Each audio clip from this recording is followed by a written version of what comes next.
শুকরিয়া আমাদের মধ্যে তো নেই, আমরা আল্লাহর কাছে শুকরিয়া আদায় করি, এজন্যই দেয় না আল্লাহ। আপনি শুকরিয়া করেন, দেখবেন পরের দিন 10 টাকা 100 টাকা হয়ে গেছে। আপনার বিশ্বাস না হয় করে দেখেন, একবার প্র্যাকটিক্যাল করে দেখেন। বনি ইসরাইলের জামানে আমার নবী এক হাদিসে মুবারাকায় বলছে 3 ব্যক্তি ছিল। এক ব্যক্তি ছিল যে চোখে দেখতো না, এক ব্যক্তি ছিল যার ফোড়া উঠেছিল, আরেক ব্যক্তি ছিল মাথা টাক ছিল। টাক বুঝেন তো, মাথা চুল নাই। মাথা যখন চুল নাই, আমার নবীর হাদিসে এরকম এসেছে, সে মাথা চুল নাই, সবাই তাকে খুব বাজে কথা বলতো। মাথা চুল না থাকলেও এমন তো আমরা বলি এই বেল্লা, এই টাকলু, বিভিন্ন কথা বলে না।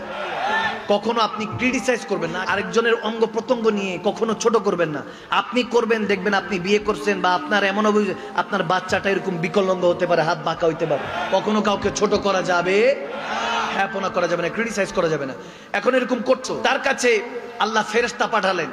বনি ইসরাইলের এক ব্যক্তির কথা বলছি, গভীর খেয়াল। আল্লাহ ফেরেশতা পাঠিয়ে জিজ্ঞেস করলেন, বান্দা সুরতে বাড়েছেন, বলে তোমার যে মাথায় টাক, তুমি কি চাও? তখন বলছে আমার মাথায় চুল চাই, আর আমি কিছু ভেড়া বকরি চাই, সম্পদ চাই। তখন সেই বান্দা বলতেছে ঠিক আছে, আল্লাহ তোমার দোয়া কবুল করলো। তাকে অনেক সম্পত্তি দিয়ে দিল, মাথা ভর্তি চুল দিয়ে দিল আল্লাহ। এরপরে ওই যে ফোড়া ছিল শরীরের মধ্যে, ফোড়া ফোড়া, যে এমন রোগ অবস্থা, পুরো চেহারার মধ্যে বিকৃত অবস্থা, তাকালি সবাই ভয় পায়। সেই ব্যক্তি কান্না করছে। ওই বান্দা, ফেরেশতা রূপী বান্দা এসে বলছে কি চাও? বলতেছে আমি আমার এই সুস্থতা চাই, আর উট চাই, যাতে অনেক বেশি বেশি উট বকরি থাকে আমার কাছে, সম্পদ। আগেরকার সম্পদেই টাকা পয়সা ছিল না, আগেরকার সম্পদ বলতেই বোঝা যেত আপনার জমি জামা, উট, ভেড়া, বকরি, ঠিক কিনা? এগুলো বুঝতো।